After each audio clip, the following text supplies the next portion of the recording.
The first snow of winter had just begun to settle when Richard Calloway returned to the town he once vowed never to see again. 30 years had passed since the night his life had been torn apart, but time had not dulled the memory. In fact, every year had only sharpened the edges, polishing the past into something far too clear to ignore. People said time healed wounds, but Richard had learned otherwise. Time, in his case, was merely a vessel for planning. As a boy, he had watched his father dragged through the courthouse doors, disgraced, accused of crimes he hadn't committed. Fraud, embezzlement, conspiracy. The charges were numerous, the evidence fabricated. Richard remembered the stares of neighbors who once shook his father's hand with respect. He remembered the whispers, the slamming of doors, the family friends who suddenly forgot their names. His father had been a pillar of the community, but all pillars could crumble if someone powerful enough took a hammer to them. The hammer in their case had been Harold Whitmore, a wealthy businessman with ambitions that outgrew his patience. Whitmore wanted control of the Calloway shipping business, a company his father had built from the ground up, and he wasn't afraid to use lies, bribed witnesses, and corrupt officials to get it. By the end of the trial, Richard's father was a ruined man, his mother a hollow shell, and Richard himself left with nothing but the echo of a promise. Someday, there would be a reckoning. Years turned to decades. Richard left town, studied law, and built a career under a different name. He learned patience, precision, and most importantly, how to hide in plain sight. He never once returned home, not until the moment was right. Every step of his life became part of the architecture of revenge. He gathered information, studied Whitmore's business empire, and tracked the man's rise. Success had not softened Whitmore. It had made him careless, indulgent, and arrogant. The empire he had stolen had grown, but so too had its cracks. Richard returned now not as the boy whose family had been destroyed, but as a man with influence, money, and an arsenal of secrets. He bought a quiet house on the outskirts of town and reintroduced himself to a community that barely remembered his face. People still spoke Whitmore's name with reverence, though with an undercurrent of resentment. The man had become a symbol of power, untouchable, beyond reproach. That made the fall Richard was preparing all the sweeter. The first strike was subtle. Anonymous tips led investigators to old financial discrepancies buried deep in Whitmore's companies. Next came whispers in the media, hints of corruption that journalists hungrily chased. Then came the betrayals, carefully orchestrated, as Richard persuaded key allies of Whitmore to turn against him. Some required bribes, others only the reminder of debts Whitmore had long ignored. Slowly, the foundation of Whitmore's empire began to tremble, but still Richard kept his hand hidden. He watched Whitmore squirm, watched him appear on television with that practiced confidence, denying accusations while sweat pooled beneath his collar. He watched him shout at underlings, scramble to plug holes in a ship that had been sinking for years, though he never knew who had punched through its hull. Richard savored each step, yet he remained patient. Revenge, after all, was not about speed. It was about savoring the collapse. It was not until Whitmore stood where Richard's father once had, before a judge, accused and disgraced, that Richard allowed himself to appear. Their eyes met across the courtroom. Whitmore's confusion flickered, then recognition, then a flash of fear. He tried to mask it, but Richard saw it all. To the world, Richard was just another lawyer present for the case, but to Whitmore, he was the ghost of a past buried under lies. The trial dragged on for weeks. Evidence mounted, witnesses testified, and Whitmore's carefully curated empire crumbled in full view of the public.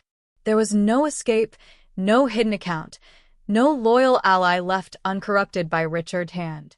The verdict was inevitable. Guilty. The gavel fell, and Richard felt the weight of 3 decades lift. His father's name, though long buried, no longer lay beneath the shadow of Whitmore's lies. After the sentencing, Richard did not celebrate. He did not gloat or reveal himself to the world as the architect of Whitmore's downfall. He simply stood outside in the cold evening air, the snow drifting around him, and breathed in the silence. Justice had not come quickly, nor had it come clean, but it had come.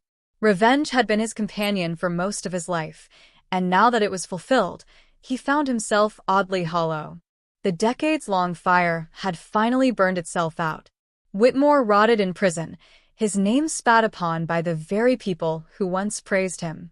Richard, meanwhile, remained a quiet man in a quiet house, his purpose fulfilled.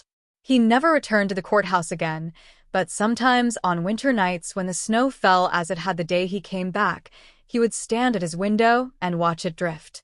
And though he never spoke it aloud, he knew deep down that some promises, no matter how cold or how long delayed, were worth keeping. The night after Whitmore's sentencing, Richard sat alone by the fireplace, staring into the flames. The crackle of burning wood reminded him of his father's office long ago, the room where he had once been told that the world was a place of honor and hard work. How naive those lessons had turned out to be. His father had died in disgrace, never knowing the truth would surface, never knowing his son would one day even the scales. That thought gnawed at Richard more than any satisfaction could soothe. Revenge had been achieved, but justice, real justice, remained incomplete. The law had taken Whitmore's freedom, but prison was not enough. Richard knew men like him.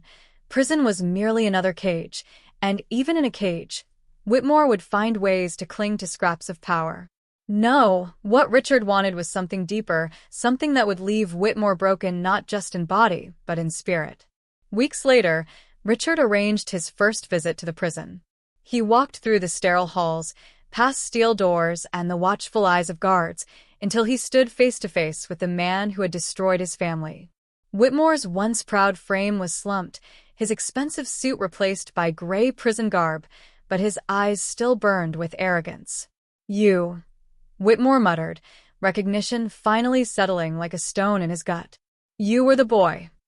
Richard didn't answer at first. He only studied him, letting the silence stretch thin. At last he said, "I was the boy you thought you buried with my father's name. The boy who grew up in your shadow. I've been waiting for this moment all my life." Whitmore sneered. "And now what? You've ruined me, congratulations. You think you're a hero? You think your father would." "Don't." Richard cut him off, his voice sharp as glass. "You don't get to say his name." Whitmore fell silent, but his smirk lingered, as if daring Richard to admit the emptiness inside him. And it was true. Richard felt it, that gnawing void where satisfaction should have lived. But he had expected this, which was why he leaned closer, lowering his voice so only Whitmore could hear.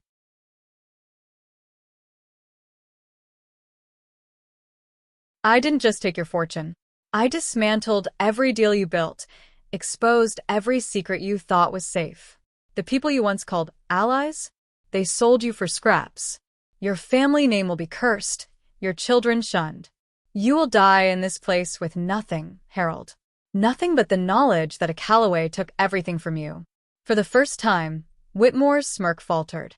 He leaned back, his face paling, and Richard saw the first glimmer of fear. That was the crack he had been waiting for. Richard visited often after that. Not every week, not predictably, but often enough that Whitmore began to dread the possibility. Each time, Richard came not to shout, not to gloat, but to remind him of what he had lost. He spoke of the empire Whitmore once ruled, now torn apart and bought out by rivals. He spoke of the houses sold, the estates emptied, the charities collapsing. He even mentioned Whitmore's grandchildren, children who would grow up knowing their name as a curse, not a legacy. The visits became Whitmore's torment, a slow erosion of pride. Other inmates began to notice. The once defiant tycoon grew quieter, paler, paranoid. He slept poorly, muttered to himself, and withdrew from the power games within the prison walls. He was not a king there, he was prey, and Richard made sure he knew it. Years passed. Whitmore grew old, frail, and forgotten.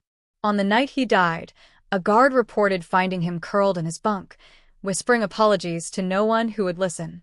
The news made no headlines, no one outside cared, but Richard read the small obituary in silence. He closed the paper, sat back in his chair, and finally, after decades, allowed himself a smile. Revenge had never been about a single strike. It had been about time, about patience, about letting the weight of betrayal crush a man until he became less than what he once was. Richard had given Whitmore 30 years of life to enjoy the empire he had stolen, and then he had taken 30 more to dismantle it piece by piece, until nothing remained. Justice, he thought, was never served warm. It was served cold, and only to those who could wait.